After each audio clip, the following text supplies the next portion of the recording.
The Protestant Revolution, heralded by the doctrine of Sola Scriptura, claimed to restore purity to the Christian faith by elevating Scripture alone as the ultimate authority.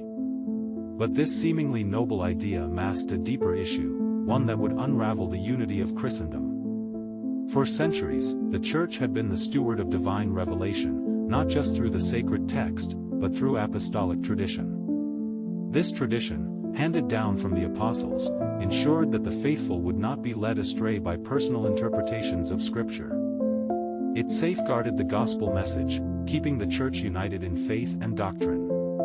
But the Reformers rejected this, declaring that each individual could interpret the Bible according to their own understanding. What resulted was not the promised return to the gospel's purity, but an explosion of conflicting doctrines. Where there was once unity, there now stood division, thousands of Protestant denominations, each claiming to hold the true interpretation of Scripture.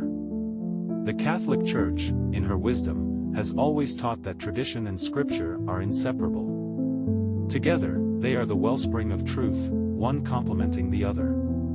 To rely on Scripture alone is to sever this lifeline and drift into the dangerous waters of individualism. The irony of Sola Scriptura is that it did not lead to freedom, but rather, to confusion.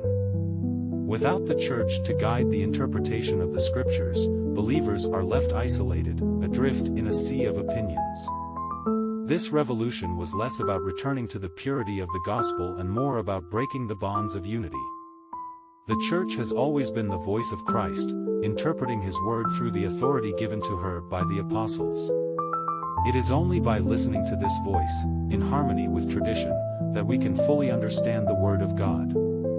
It is not a question, but an affirmation: Scripture alone is not sufficient. The wisdom of tradition provides the clarity and unity necessary for a faithful Christian life. And so, we declare with conviction, extra ecclesiam nulla salus.